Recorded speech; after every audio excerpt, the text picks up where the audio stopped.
You've tried to stay calm. You've told yourself to ignore them. But still, someone's words, their tone, their disrespect, it gets under your skin, and when it does, it controls you. But what if I told you there's a way to build a mind so grounded, so inwardly strong that no one, not even the people closest to you, can disturb your peace? Anger is often misunderstood. Many believe it is something caused by the outside world, by rude people, disrespectful actions, betrayal, or injustice. But in truth, anger does not come from external events. It is a flame that is already burning inside you, and the world merely provides the spark. Before you can ever gain control over your anger, before you can remain unbothered by anyone, you must understand where that anger truly begins, not in them, but in you. From early childhood, the psyche begins absorbing experiences that it doesn't always know how to process. Maybe you were scolded too harshly for speaking up. Maybe your worth was tied to performance or approval. Maybe your emotional needs were dismissed. These moments do not vanish. They sink into the unconscious and wait. They become wounds that are never healed but instead buried until someone unknowingly presses on them. Imagine someone interrupts you while speaking and suddenly a wave of irritation arises. On the surface, it seems like rudeness, but underneath, this moment touches a deeper layer. Perhaps the part of you that never felt heard or was constantly overlooked. That pain, still active in your unconscious, flares up and disguises itself as present moment anger. This is the true anatomy of irritation. It is never truly about the present, about the past bleeding into now. To overcome anger, we must stop trying to control people and start becoming conscious of our own inner responses. Every time you feel offended, disrespected, dismissed, pause and ask, why is this affecting me so deeply? You will find that behind the emotional charge is an unhealed narrative. I'm not enough. People always take me for granted. I must defend myself, or I will be controlled. These stories are often so deeply embedded in the psyche that we mistake them for reality. And so we go through life in a reactive state, constantly at the mercy of our environment, believing others are to blame for our emotional suffering. The truth is, the world is merely a mirror. It reflects what already exists within you. The loud person you despise may reflect a repressed part of yourself that longs to speak freely. The passive-aggressive coworker may remind you of a parent who never expressed things directly. Your reaction isn't to them. It's to the unresolved pattern they awaken in you. This is why awareness is the first tool. Without it, you live like a puppet pulled by invisible strings. You react, then regret. You explode, then apologize. But when you begin to turn inward, to examine what part of you is being touched, you step into power. You begin to see that people are not your enemies. They are your teachers. Each emotional disturbance is not a battle to win, but a clue. A map. A signpost pointing to an inner wound that wants your attention, not your anger. This is not about blaming yourself for feeling angry. It's about reclaiming responsibility for the meaning you attach to things. You see, two people can hear the same insult. One shrugs, the other explodes. Why? Because they each have different emotional histories, different sensitivities, different psychic wounds. When you understand this, you realize that no one has the power to disturb your peace unless something inside you is willing to be disturbed. You don't eliminate triggers by avoiding people. You dissolve them by understanding what they trigger within you. This requires self-honesty. You must be willing to sit with discomfort, to trace the emotion back to its root. And that root is almost always found in a moment where you felt powerless, humiliated, rejected, or unseen. This self-examination is not easy. The ego resists it because it wants to believe the cause of pain is out there. It wants to stay righteous, to stay a victim of the world's chaos. But freedom comes not from protecting the ego, but from piercing through it. You begin to recognize that emotional pain is not a sign that others are wrong, but that something in you still needs to be brought into consciousness. Anger is often a mask for deeper emotions: sadness, fear, shame. By turning your awareness inward, you start to see the layers beneath the fire. You see the fragile parts of your psyche that have built defenses, masks, coping strategies. And when these defenses are touched, the instinct is to lash out. But once you bring the unconscious into light, you change the entire pattern. The trigger may still arise, but it no longer controls you. It becomes something you can observe, rather than something that hijacks your mind. The more you do this, the more emotional maturity you cultivate. You stop needing others to behave a certain way for you to feel okay. You stop walking around like an exposed nerve waiting for the world to touch it. Instead, you begin building inner resilience, grounded in self-awareness, not suppression. The human mind is not a clear window through which we see the world. It is a filter. Every perception we have is influenced by the unconscious, and one of the most powerful psychological mechanisms shaping our experience is projection. We do not see people as they are. We see them as we are. What disturbs us most in others is often a mirror of what we deny in ourselves. This idea is at the heart of what it means to be deeply self-aware, to understand that our outer conflicts are often inner ones, played out on an external stage. Projection happens when the psyche pushes unacceptable traits, impulses, or desires out of the conscious mind and onto others. Instead of admitting to ourselves, "I am capable of being manipulative," we call someone else manipulative. Instead of acknowledging our own inner aggression, we see others as hostile. This is not done deliberately. The unconscious protects the ego by disowning what it cannot accept. And what is disowned does not disappear. It hides in the shadow, waiting to emerge, often through emotional reactions toward others. The shadow is the part of us that contains all the aspects we refuse to see or integrate.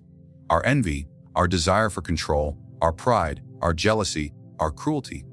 But the paradox is this: the more we disown these qualities, the more we are controlled by them. They do not vanish, they are simply projected outward. And because we don't recognize them as our own, they feel foreign, invasive, and intolerable when we encounter them in others. This is the root of many interpersonal conflicts. Not actual harm, but projected inner darkness. To overcome anger and irritation, to stop being bothered by others, one must begin to withdraw these projections. This is not easy, because it requires immense humility. It asks us to look at the people who anger us and say, what part of myself is being reflected here? That's a terrifying question. It demands the dismantling of our idealized self-image. It forces us to consider that the reason someone disturbs us so deeply is not because they are evil, because they are showing us something we refuse to see in ourselves. Imagine a man who constantly complains about how arrogant others are. He's triggered by confidence, by boldness, by self-assertion. Yet if we look deeper, it may be that he once longed to be expressive, but was punished for it. As a child, maybe he learned that confidence is unsafe, that it leads to rejection or ridicule. So he buried it. And now, as an adult, that repressed desire for confidence projects itself outward as disgust. He does not hate arrogance. He hates the part of himself that was never allowed to be bold. This is the painful truth about projection. It reveals more about you than it does about others. Every time you are emotionally charged by someone, ask yourself what quality in them is activating you. Then ask, when have I acted this way? Or, what part of me have I silenced that wants to do the same? You will often discover that your anger is a disguise for envy, fear, or shame around those very qualities. Owning the shadow is a radical act of self-responsibility. It means refusing to cast blame outward and instead turning inward to understand your reaction. If someone is controlling, ask why you are so affected. Do you struggle with asserting boundaries? If someone is dishonest, explore your own relationship with truth. Have you lied to avoid conflict or gain approval? If someone is needy, consider if you've denied your own needs in order to seem strong. These are not acts of self-condemnation. They are acts of liberation. The more shadow you integrate, the less you project. And as projection dissolves, the emotional intensity you feel toward others also fades. They stop being threats and become mirrors. You stop reacting and start understanding. Withdrawing projection doesn't mean tolerating toxic behavior. It means understanding your reaction to it. When you own your shadow, you can respond from a place of clarity rather than compulsion. You stop being easily manipulated by your emotions because you know where they're coming from. Your inner world becomes less chaotic, more ordered.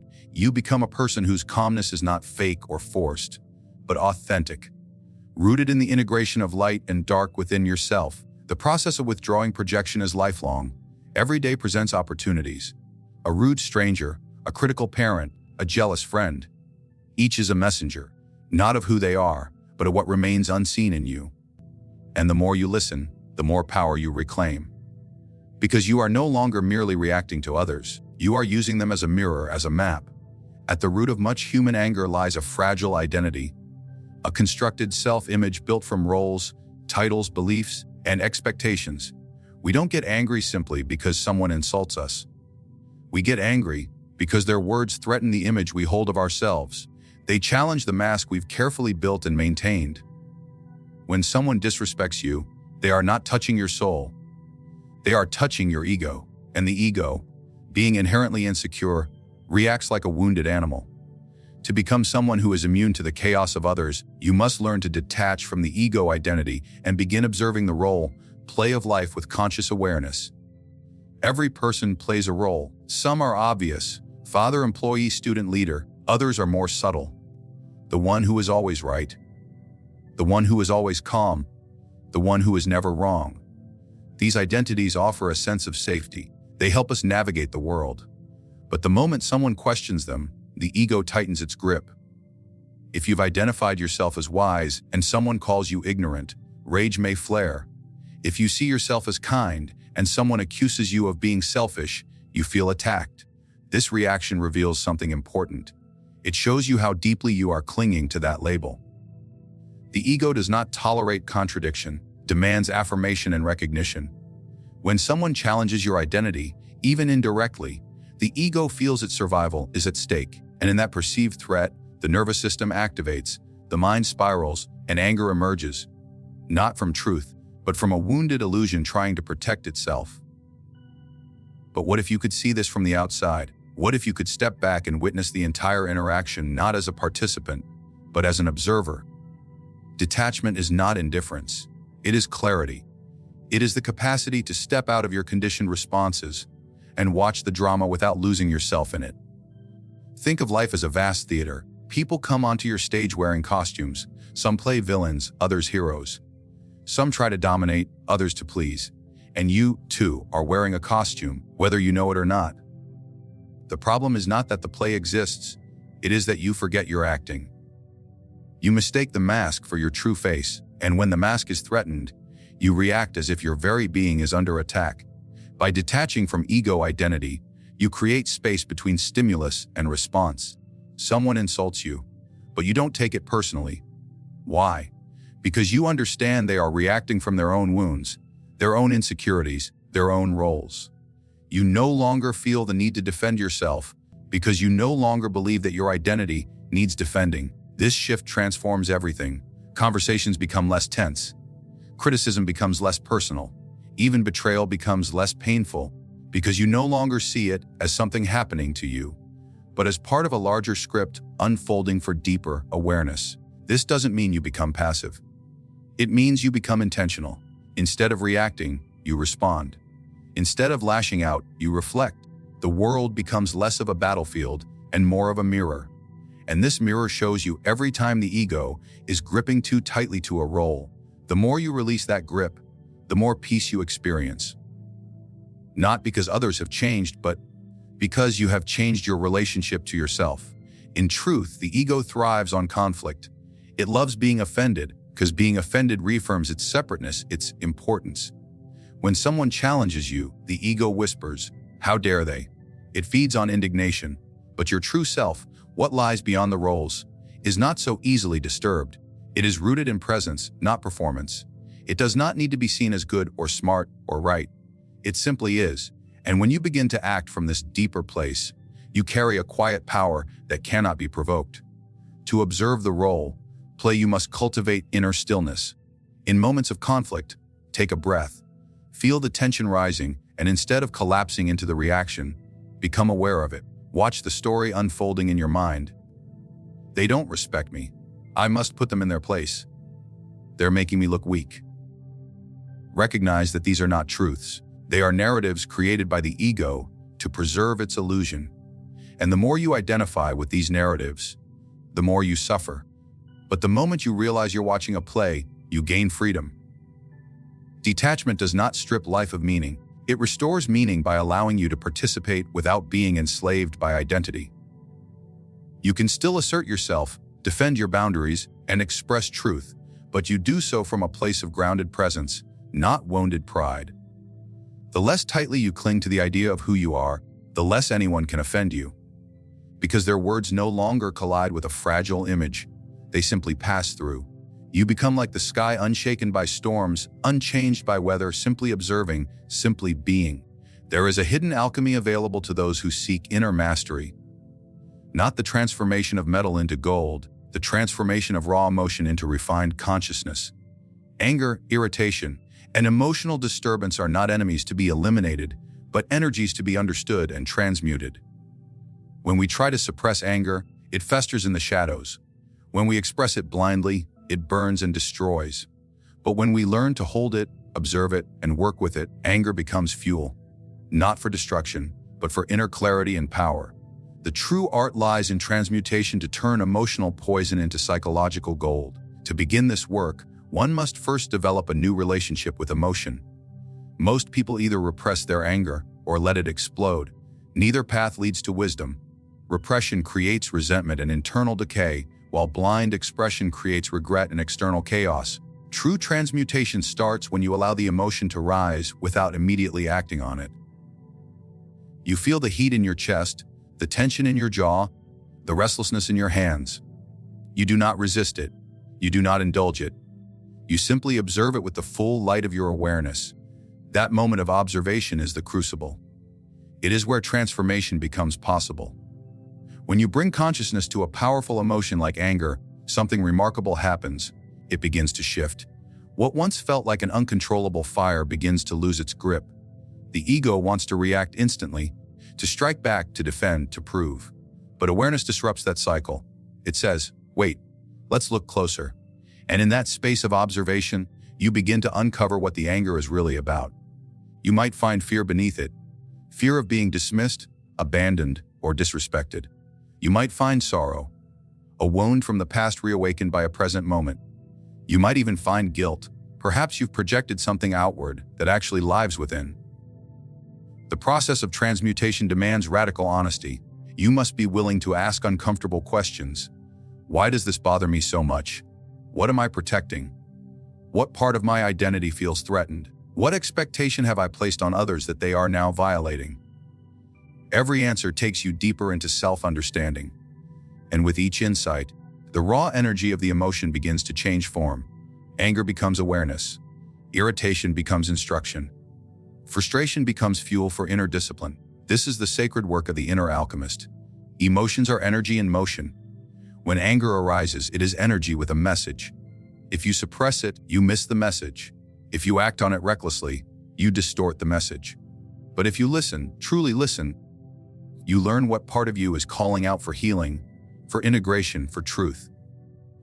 You begin to understand that anger is not a flaw in your character. It is a signal, a flare from the unconscious asking for your attention. The more you answer this call with presence rather than resistance, the more emotional strength you cultivate.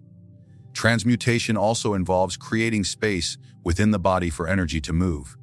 Many people live trapped in the mind, where emotions become tangled in stories, judgments, and assumptions.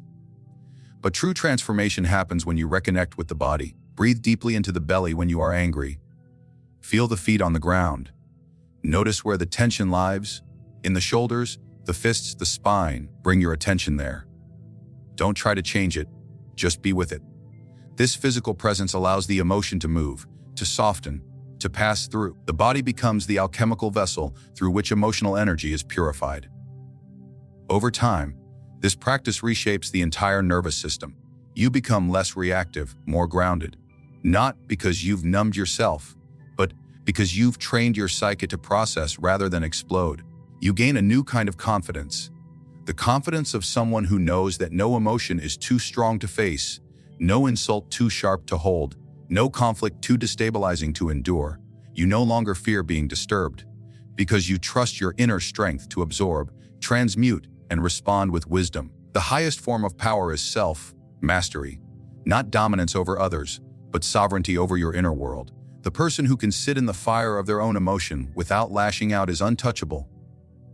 They cannot be manipulated, provoked, or dragged into the chaos of others. They may still feel the sting of offense, the heat of anger, the pull of judgment, but they know how to work with it. They understand that the real battlefield is internal, and the victory lies not in defeating others, but in liberating oneself from unconscious reaction. This form of mastery is not achieved overnight. It requires daily attention, ritual discipline. When you are triggered, you must return again and again to the breath, to the body, to the question, what is this emotion trying to teach me? How can I rise above my old patterns? How can I respond with consciousness instead of compulsion? Each time you choose awareness over reaction, you forge a new path in the psyche, a path that leads not to suppression or eruption, but to transformation. You are no longer a prisoner of emotion, but a sculptor of inner experience. The path to never being angry or bothered by anyone is not paved with indifference, nor with the naive hope that the world will become gentler. It is carved from within, through self-awareness, shadow integration, ego detachment, and emotional transmutation. Each encounter that disturbs us is not merely a threat to our peace. It is an invitation to awaken, to recognize that what shakes us exposes us, and what exposes us teaches us. Freedom from emotional turbulence is not about building walls or silencing the world. It is about listening more deeply, first to ourselves, then to the unseen roots of our reactions. True strength lies not in suppressing the fire, but in learning to sit beside it without being consumed. The calmest people are not the ones who feel nothing. They are the ones who have faced everything inside themselves and made peace with it. When you stop blaming others for your emotional state, you reclaim your power. When you stop identifying with your roles and begin observing the drama of life, you gain clarity. When you stop reacting and start transmuting, you rise above the chaos, not by avoiding it, but by transcending it. This is not a one-time transformation, but a way of being. And the reward is profound, an inner state so grounded, so rooted in self-mastery that no insult, rejection, or challenge can shake it. You become like a mountain, unmoved by winds, untouched by storms, not because the world is kind, but because your soul is sovereign.